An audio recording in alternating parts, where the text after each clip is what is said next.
Romanos 7, nós vamos ver a partir do versículo 14. Hoje nós vamos continuando a falar sobre esse assunto que Paulo trouxe e focar mais na experiência da luta contra a carne, como que é.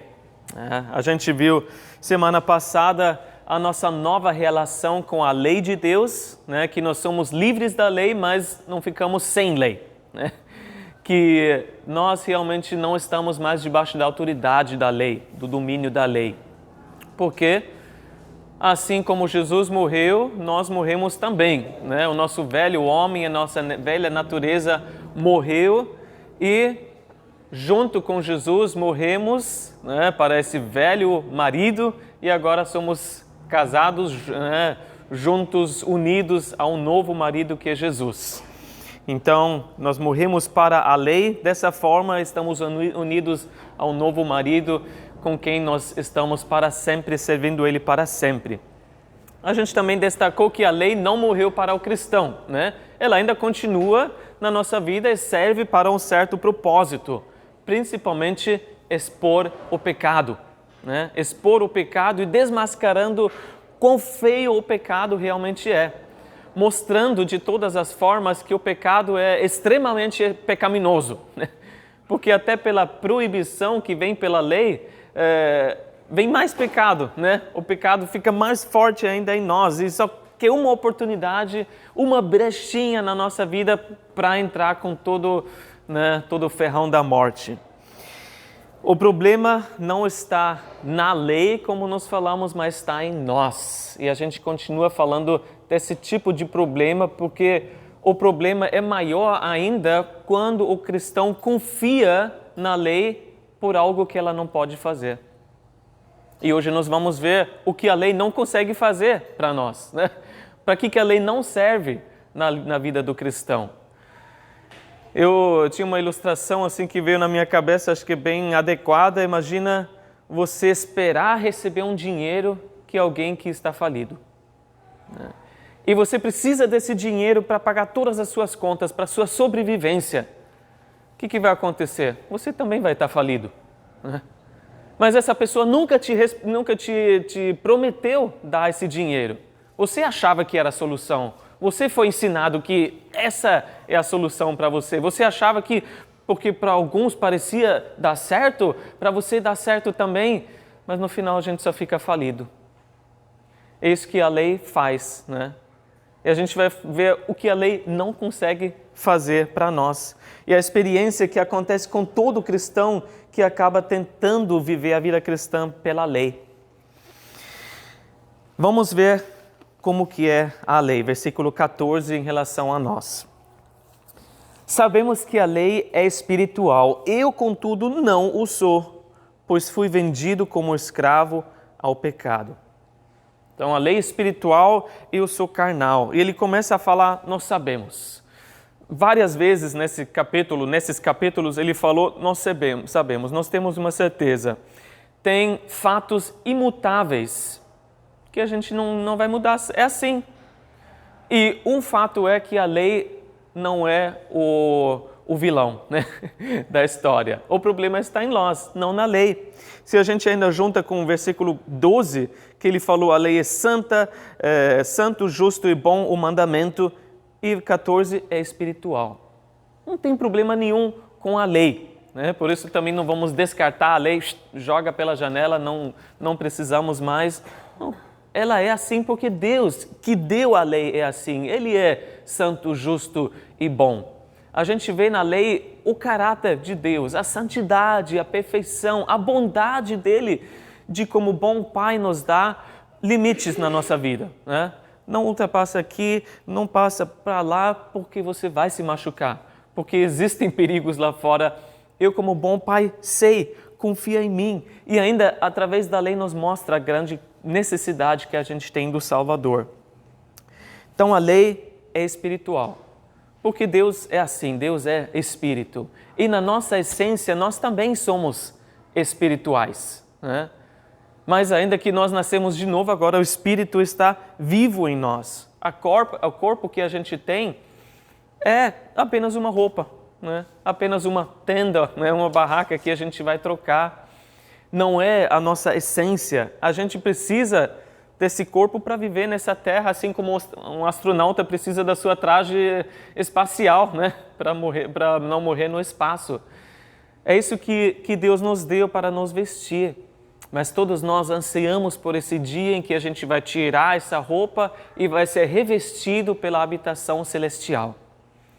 É triste quando a gente vai num velório, e essa segunda-feira tive que ir fazer um velório de uma criança de 1 ano, e você vê o corpo, mas você sabe que a essência dessa vida não está mais nesse corpo, né? Deixou para trás a sua roupa, né? Aquilo com que estava vestido e agora está nos braços do Pai, revestido com a sua habitação, seu corpo celestial. Então a lei, ela fala para o nosso espírito, para a nossa vida espiritual, diretamente, para o homem interior, né? Quando a lei foi dada, e a gente lê no livro de Êxodo, a gente tem uma ênfase mais forte nas ações externas, né? Não faz isso, não faz aquilo. Mas quando Moisés começa a meditar e no decorrer do tempo ele começa a interpretar a lei, e a gente chega em Deuteronômio, que é a segunda lei, literalmente, né? A interpretação da lei, a ênfase está no coração. Como a lei, sim, toca nas coisas espirituais, no nosso coração. E vários versículos que nos falam sobre isso. Por exemplo, Deuteronômio 6, 4-6, o Chamá, né? Ouça, ó Israel, o Senhor nosso Deus é o único Senhor. Ame o Senhor, o seu Deus, de todo o seu coração, de toda a sua alma e de todas as suas forças. Que todas estas palavras que hoje lhe ordeno estejam em seu coração. A lei é espiritual, ela trata o nosso coração. E hoje, né, já na nova aliança, o Espírito Santo, o Espírito usa a lei que é espiritual para convencer a gente do pecado, né? Para trazer essa convicção de que nós somos culpados, de que nós precisamos do Salvador, que não tem outra solução. Então a lei é espiritual, mas o grande contraste, versículo 14, eu contudo não o sou. Eu sou carnal. Eu sou caracterizado pela carne, né? Eu, infelizmente, ainda estou nesse corpo, né? Embora seja uma pessoa espiritual, eu estou com esse corpo com todos os desejos que eu tenho. E, óbvio, não são desejos necessariamente ruins, mas a gente ainda está, embora tendo uma nova natureza em Jesus, ainda temos a carne, né? Essa parte em nós que foi bem treinada pelo velho homem que morreu, né, que foi acostumada com as coisas e ainda continua sendo influenciada pelo mundo e pelo diabo. Então é uma luta em nós, né? Porque a gente ainda é carnal e os desejos que a gente tem, neutros, a carne em nós quer satisfazer fora da vontade de Deus. Aí que nós pecamos, né? Aí que o nosso corpo se torna a arma, né? O instrumento para o pecado. Essa grande discrepância entre o espiritual e o carnal, nós vemos aqui nesse primeiro versículo. Não tem base comum. O homem carnal, ele não aceita a lei. Ele não quer lei nenhuma, ele não responde à lei, né? E a lei, por outro lado, ela não consegue transformar a nossa carne. Ela não tem o poder para nos transformar e nos ajudar de alguma forma. Ela só mostra o quão pecaminosa a carne é, né? Só é um espelho para a gente ver como que é. E então Paulo fala essas palavras que a gente pergunta até, mas como que pode falar isso? Eu fui vendido como escravo ao pecado. Peraí, é o mesmo Paulo, né? E às vezes os comentaristas confundem até quem está falando aqui. Será que foi Paulo? Será que foi outro? Olha, aqui ele não está se contradizendo com aquilo que ele falou no capítulo 6. Porque ele falou, eu não sou mais escravo do pecado. Lembram disso? Versículos 16, 17 e 18 de capítulo 6. Não sou mais escravo do pecado, agora sou escravo da justiça. Eu sou livre do pecado. Mas no mesmo capítulo ele falou, mas eu também posso escolher a oferecer os meus membros. E a quem eu ofereço, eu novamente me torno escravo. Então Paulo não estava confuso aqui. Ele simplesmente reconheceu que existem esses dois lados dentro de nós, né? Essa experiência do cristão que tenta viver pela lei, que tenta agradar a Deus, fazer o que é certo, mas pelo próprio esforço, pela própria vontade, pela dedicação, pela determinação que cada um de nós tem e pode ter, obviamente. Mas essa é a experiência que cada um vai ter, porque não tem uma cura uma vez por todas. Agora estou em Cristo, capítulo 6, né? Morri para o pecado, não sou mais escravo. Não tem uma cura uma vez por todas. A gente pode recair para esse estilo de vida sempre em que a gente confia em nós mesmos. Mais uma indicação que ele está falando de um cristão, sim, quando ele fala carnal, é que só o cristão pode reconhecer a sua carnalidade, né? Só alguém em quem Deus já fez uma obra pode ver que eu tenho uma vida carnal. Nossa, de onde vem isso? Eu não quero ser assim, né? Eu gostaria de ser mais espiritual, mas o fato que ele reconhece a sua carnalidade afirma que é um cristão. Sem Deus, sem o Espírito, a gente não consegue nem abrir os olhos e ver eu sou carnal, né? Essa parte na minha vida não está correspondendo à minha nova natureza. E essa consciência que nos frustra, não é? E a partir desse versículo do próximo, né, a gente vai ver a frustração. Essa é a nossa frustração quando nós vivemos assim, porque todo cristão odeia a sua carnalidade, odeia ser assim, né? Odeia, no final, a si mesmo pelo fato de ter uma vida carnal e odeia a si mesmo cada vez que acorda, e talvez acorda de manhã depois de ter caído na carne na noite anterior e fala: de onde vem isso? Eu odeio essa carnalidade, eu não quero ter ela na minha vida.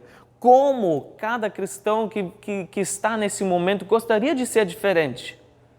Eu quero ser diferente, eu quero ser mais espiritual. Mas como? Como que eu posso fazer isso? Essa é a luta. E olhando para a lei, não tem solução, não adianta nada. Vamos ver um pouco mais dessa experiência triste, desesperadora, como a gente vai ver até no final. Versículos 15 a 16, dois problemas que cada cristão que está nesse momento vai experimentar. Versículo 15, eu não entendo o que eu faço, pois não faço o que eu desejo, mas o que odeio. E se faço o que nada não desejo, admito que a lei é boa. Ele fala, eu não entendo. É uma coisa que eu sei que está em mim, é uma força que é mais forte que eu, né? É algo quando eu estou determinado para agir de certa forma, alguma coisa acontece e acaba dando errado. Não sei o que está acontecendo. E ele cita dois problemas. Primeiro problema, o que eu desejo e não faço. Porque tem um desejo. Agora em Jesus eu tenho desejos bons, espirituais. Desejo eu tenho, eu sei o que é certo, eu sei o que é errado, mas falta o poder para realizar aquilo. Falta a capacitação para realizar aquilo. As minhas ações não seguem a minha vontade. Eu fico só nas boas intenções. E aí não adianta nada, né? A minha intenção é de orar mais, é de ler mais a Bíblia, é de fazer mais o bem para as pessoas, de participar ali. Eu tenho boas intenções, mas como dizem, até o inferno, né, é cheio de muitas boas intenções. O inferno está cheio dessas pessoas que têm a intenção de falar, um dia eu vou entregar a minha vida para Jesus. Um dia, lá na frente, eu vou fazer isso. Essa é a minha intenção. Mas esse dia nunca chega e sem Jesus a gente não vai para o céu. Esse capítulo é diferente do capítulo 6, no sentido em que no capítulo 6 a gente viu como que eu posso parar fazer as coisas erradas. No capítulo 7, a pergunta é, como que eu posso fazer alguma coisa boa? Parece que eu continuo preso. Como que eu posso fazer o que agrada a Deus? E essa é a experiência de muitos cristãos, infelizmente, e de todos os cristãos em algum momento da nossa vida. essa sensação de incapacidade, impotência e, consequentemente, de frustração e até de certas dúvidas. Meu Deus, eu já estou tanto tempo tentando, será que a vida cristã era para ser assim? E ainda bem que algo dentro de nós grita, não é para ser assim, né? Paulo fala, não aceita esse tipo de vida como ponto final na sua vida cristã.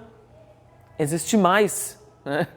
Jesus não morreu para nós para continuarmos assim, né? Nessa acerta, derrota. Não é para ser assim. Então, o primeiro problema, não faço o que eu desejo, mas o segundo é tão ruim quanto eu faço o que eu odeio. Eu sempre acabo fazendo o que eu não quero. Eu não queria fazer isso. Alguma circunstância se levanta, eu tenho a minha determinação, minha vontade, mas de repente elas se foram. Eu acabo fazendo o que eu disse que jamais faria. Por exemplo, a regra, a lei áurea de Jesus, né? Quando ele falou, façam aos outros o que vocês querem que eles lhe façam. A gente quer fazer isso, né? Quem não quer tratar o outro como quer ser tratado? Mas alguma coisa acontece e a gente tantas vezes faz o oposto. A gente faz o que a gente não quer receber, né? Eu odiaria ser tratado assim, mas eu acabo tratando a pessoa do meu lado daquele jeito. E a gente faz o que a gente odeia. Com tudo isso, versículo 16, a gente acaba concordando com a lei. Eu sei o que é bom, eu sei o que é certo, a lei fala exatamente isso, eu concordo. Eu também odeio essas coisas, eu também odeio o que Deus odeia. Em mim, toda a minha vontade fala sim, eu assino embaixo. Mas tem alguma outra parte que fala não, eu quero agir de outra forma. Como que pode esse conflito dentro de mim? E Paulo continua no versículo 17 a 20, falando desse conflito interno. Neste caso, não sou mais eu quem o faz, mas o pecado que habita em mim. Sei que nada de bom habita em mim, isto é, em minha carne, porque tenho o desejo de fazer o que é bom, mas não consigo realizá-lo. Pois o que faço não é o bem que desejo, mas o mal que não quero fazer, esse eu continuo fazendo. Ora, se faço o que eu não quero, já não sou eu quem o faz, mas o pecado que habita em mim. O que está acontecendo dentro de nós quando a gente tem essa experiência? Ele fala, tem o pecado que habita em mim. Mas espera aí, quando a gente é regenerado, né? Quando a gente é uma nova pessoa em Jesus, quem habita em nós é o Espírito Santo, né? O Espírito Santo agora habita em nós, porém a gente ainda tem a carne, com os desejos pecaminosos. Gálatas 5,17 fala, pois a carne deseja o que é contrário ao Espírito, e o Espírito o que é contrário à carne. Eles estão em conflito um com o outro, de modo que vocês não fazem o que desejam. A gente tem esse conflito porque tem os dois em nós. E Paulo não está dando uma desculpa, ele não está negando a sua responsabilidade. Não fui eu, foi o pecado que fez, né? Foi a minha carne, não fui eu, né? O diabo que me fez pecar. Não. A gente tem responsabilidade sobre a nossa vida, né? Sobre tudo que a gente faz. Ele simplesmente reconhece, existem as duas forças em mim. Existe o eu, existe a essência que é espírito, existe o homem, né? A pessoa que nasceu de novo, que é uma nova criatura em Jesus, que agora deseja viver, né, por Deus, nasceu de novo, deseja o que Deus quer, mas ao mesmo tempo tem o pecado, ou tem a carne, que quer satisfazer a si mesmo, que quer agradar a si mesmo, que se agarra em mim como um parasita, né, que só quer sugar a minha energia, a minha vida. A questão volta para ser, entre esses dois lados, quem está no trono do seu coração? Quem está realmente no trono? Porque a nossa mente, a nossa vontade, o nosso corpo estão ali para serem controlados por um dos dois, né? Não ambos ao mesmo tempo, mas um dos dois. A nossa nova natureza coloca Jesus no trono, né? E escolhe ser dominado, ser controlado pelo Espírito Santo. Essa é a nossa decisão todos os dias, né? Por outro lado, também pode ser a carne. Se a gente deixar, ela mesma vai se colocar, né? Ela tem um impulso, ela vai se colocar no trono do seu coração, da sua vida.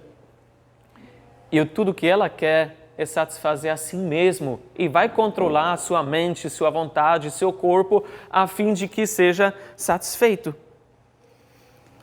E o pior, embora a gente seja uma nova criação em Jesus, a gente pode acabar alimentando mais a carne do que o Espírito em nós. Através das escolhas que a gente toma, né, que a gente faz, a gente vai ter esse parasita crescendo e crescendo dentro de nós. E crescendo cada vez mais. E no começo não parece grande coisa. No começo pode até parecer ainda bonitinho, né? É indefeso, parece ser aquele pet, né, que você ainda pode domar, né, pode adestrar. Está tudo tranquilo, tudo sob controle, mas já faz bastante, né, sujeira, né, na minha vida. Esse pet não... Peguei ele, mas não sabia que faz tanta sujeira, né? Tá bom, vamos limpar. E antes que a gente perceba, essa pequenininha coisa da carne virou um monstro dentro de casa. E a gente chega na porta da nossa casa e quem abre é aquele monstro. Oi, deseja o quê? A gente fala, eita, de onde veio isso? Você foi alimentando aos pouquinhos, né?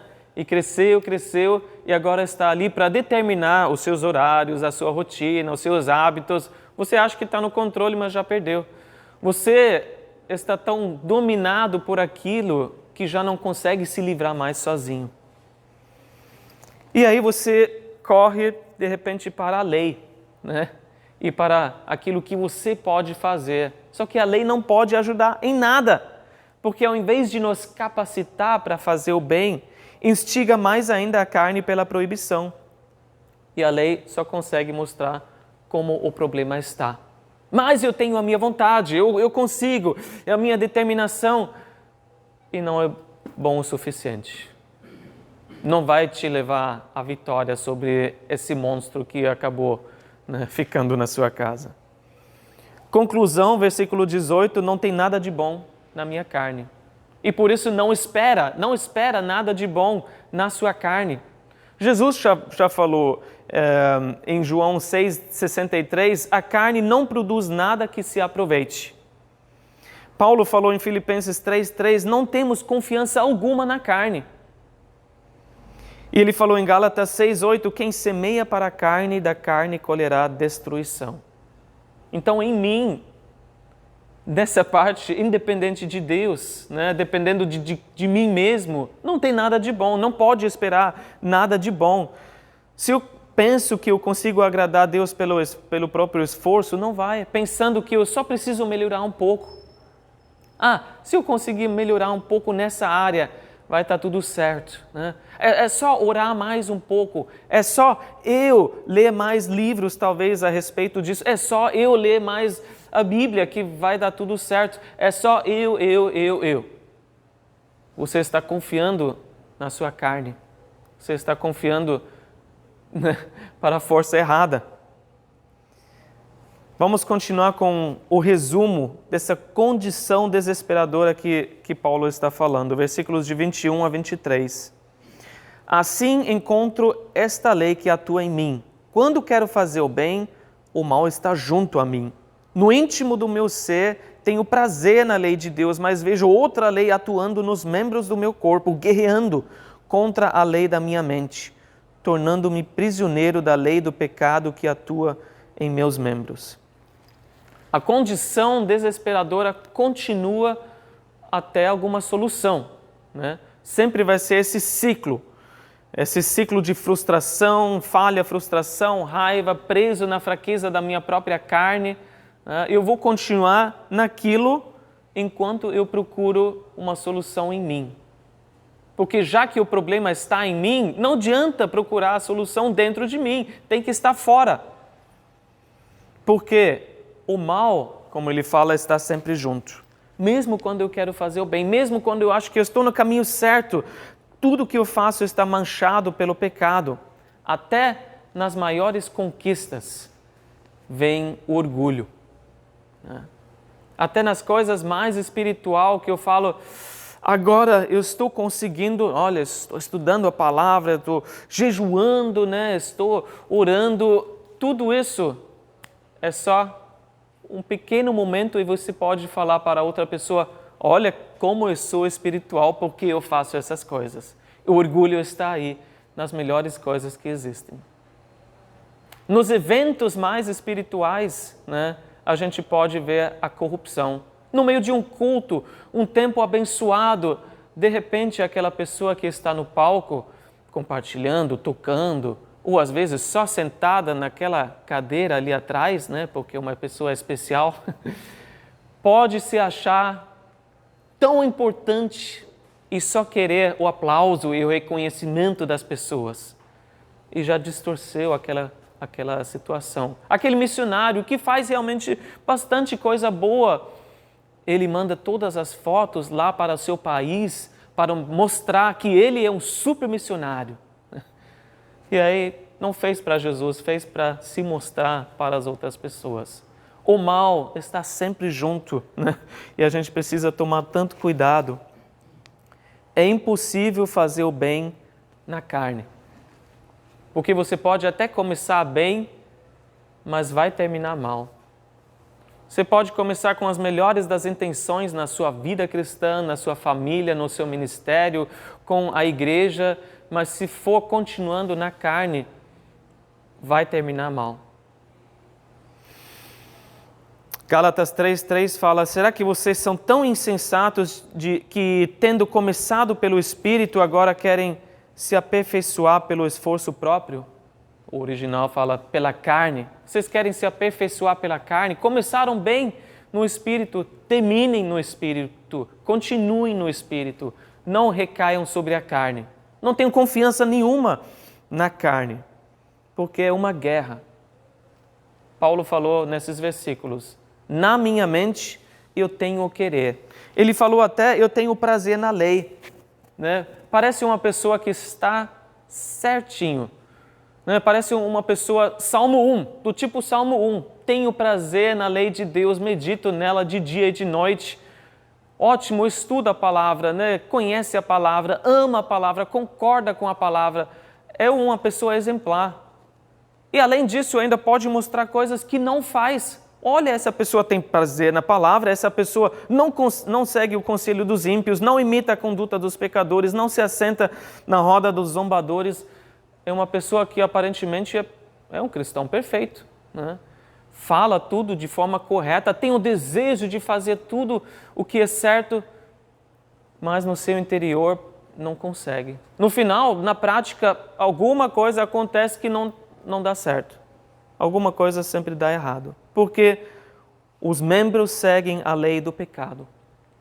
Continua cativo pelos próprios desejos. E algumas vezes até dá certo, né? E por um tempo pode dar certo, mas no final vem a derrota. E continua no mesmo ciclo que Paulo fala aqui. Então, nos últimos 2 versículos vem o grito de socorro e a solução para esse dilema, versículo 24 e 25. Miserável homem que eu sou, quem me libertará do corpo sujeito a esta morte? Graças a Deus por Jesus Cristo, nosso Senhor. De modo que com a mente eu próprio sou escravo da lei de Deus, mas com a carne da lei do pecado. Conclusão, eu sou miserável. Se eu continuo nessa vida, eu acho que essa vida cristã é tudo que tem, eu vou ter uma vida miserável. Miserável homem que eu sou. E literalmente miserável quer dizer uma pessoa exausta depois de uma batalha ou depois de um trabalho árduo.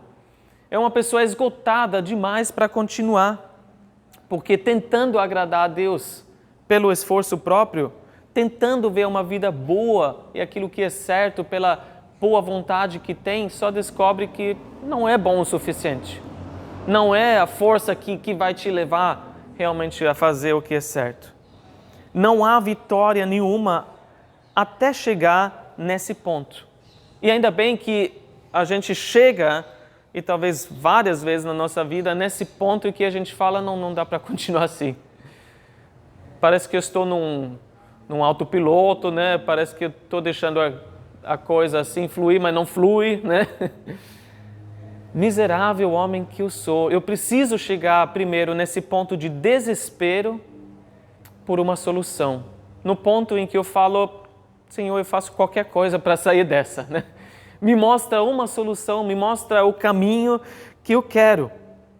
Eu estou pronto para fazer qualquer coisa para me livrar dessa condição.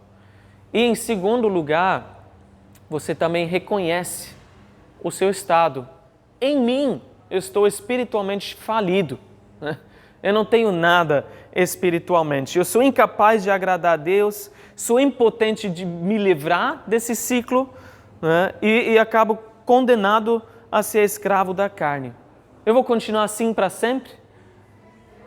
Não se tiver outro alguém fora de mim. Não se tiver uma outra pessoa que pode estender o braço e me tirar, porque por mim mesmo não tenho esperança. Obviamente, cada pessoa que está numa dessas já tentou de todas as formas para se livrar sozinho. Mas, como alguém que caiu no lamaçal não consegue se puxar pelo próprio cabelo para fora, mas precisa de alguém que estende a mão para tirar, né, essa areia movediça, nós precisamos de outra pessoa fora de nós. E por isso ele logo fala, né, que sempre seja essa a nossa experiência quando a gente recair na confiança da carne. Logo no próximo versículo a gente fala, mas graças a Deus por Jesus. Mas graças a Deus que existe Jesus. Primeiro lugar, então para de olhar para si mesmo e olha para Jesus. Olha para a mão que Ele já estendeu na cruz. Olha para aquilo que Ele já fez na sua vida. Olha para quem você já é em Jesus. Porque, sendo cristão, nós somos uma nova criação. Nós temos um novo homem, né, dentro de nós. Nós temos uma nova vida, uma nova natureza. Nós já estudamos, morremos para o pecado. Não precisamos ser mais dominados pelo pecado. Já morremos para a lei. Não estamos mais debaixo do domínio da autoridade da lei. E não apenas morremos, mas ressuscitamos com Ele. E esse é o ponto que ele vai desenvolver a partir daí, o capítulo 8. Nós ressuscitamos. Nós recebemos o poder que a gente precisa para agradar o Senhor, para uma vida que Ele espera de nós. Porque hoje o Espírito Santo habita em nós. Depois da ressurreição de Jesus, o próximo evento foi a igreja, o nascimento da igreja. Foi o derramado o Espírito sobre os discípulos. O Espírito Santo já foi derramado na nossa vida. O mesmo Espírito que, pelo poder dele, Jesus ressuscitou. Nós temos a capacitação, através do poder do Espírito em nós, para viver a vida que agrada a Deus, para fazer o que é certo. Porque nós fomos unidos a Cristo. E o fruto dessa união com Cristo é esse poder, essa capacitação. Paulo falou da seguinte forma em Filipenses 2,13: pois é Deus quem efetua em vocês tanto o querer quanto o realizar de acordo com a boa vontade dEle. E isso para Paulo então foi suficiente. Em Jesus eu tenho tanto o querer que antes eu tinha muito querer, muito desejo, mas eu não tinha poder para realizar.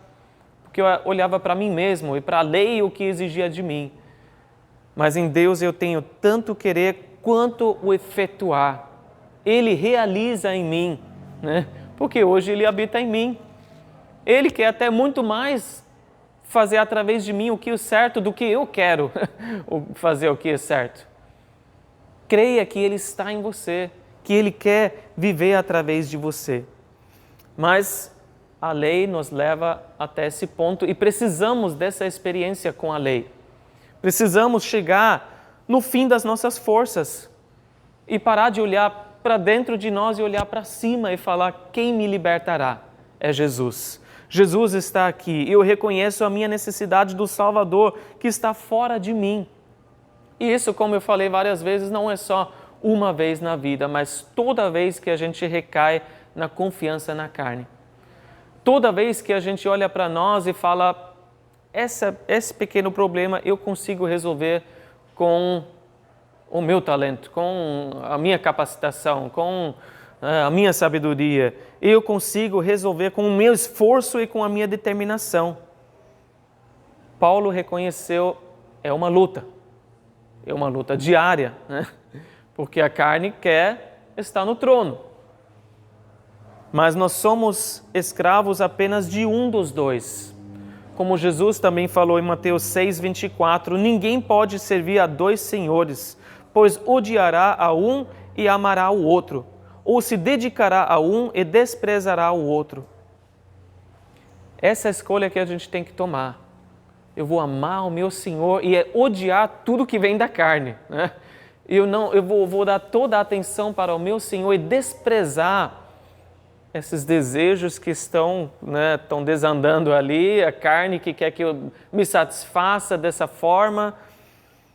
Jesus até falou, se uma mão pecar, então corte-a fora, jogue fora. Obviamente não falando de cortar nada do seu corpo fora, mas de ser radical. Ser radical, corta fora aquilo na sua vida. Tira da sua vida completamente aquilo que traz tentação, aquilo com que você está lutando tanto, e se lança. Como que eu faço isso? Estou até pronto a me mutilar, vamos dizer assim. As pessoas ficam tão desesperadas. Não precisa. Mas como então eu posso fazer isso?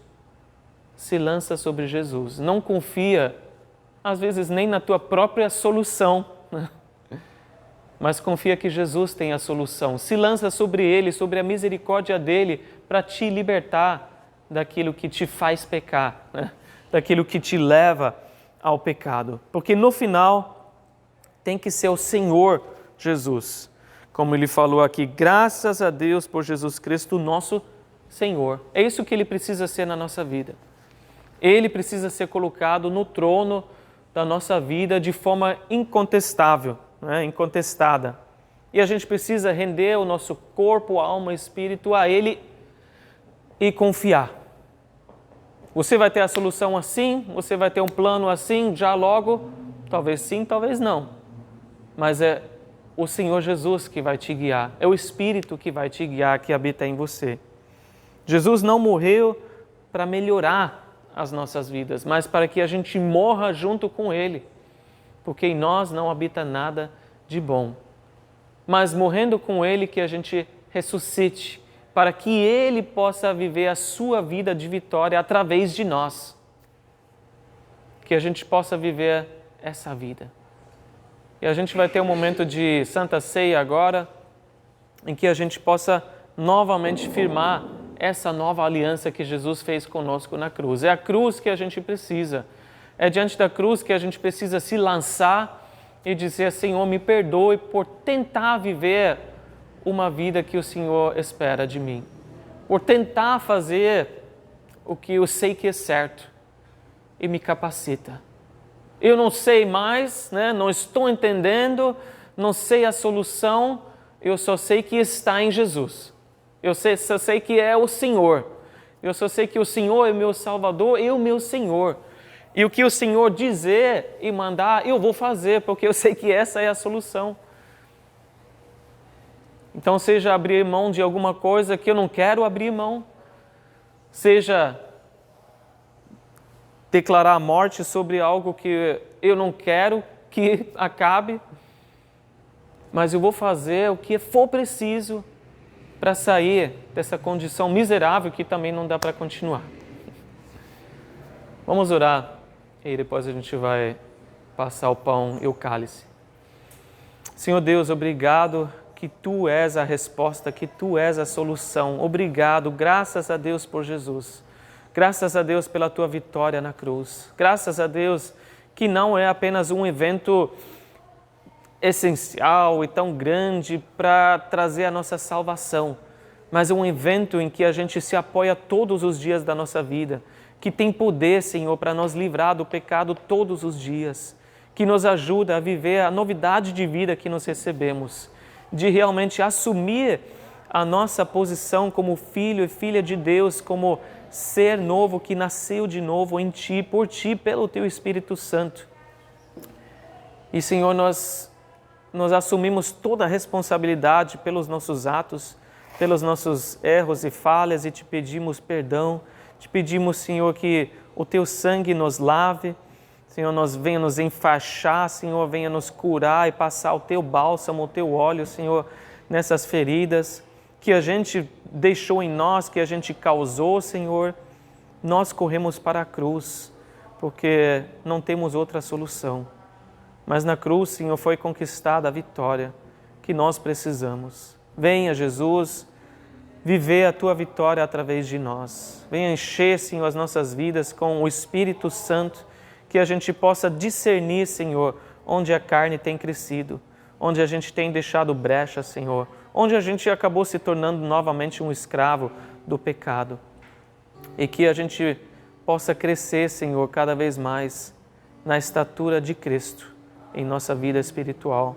Senhor, na nossa vida que hoje é corpo, alma, espírito rendido a Ti. Venha tomar o controle, Senhor, das nossas vidas e, Senhor, endireitar as nossas veredas, porque não queremos, Senhor, confiar em nós mesmos, na nossa habilidade, Senhor. Queremos confiar apenas em Ti. De todo o coração, Senhor. Venha, Senhor, reconhecendo o Senhor em todas as coisas, endireitar as nossas veredas. Em nome de Jesus. Amém.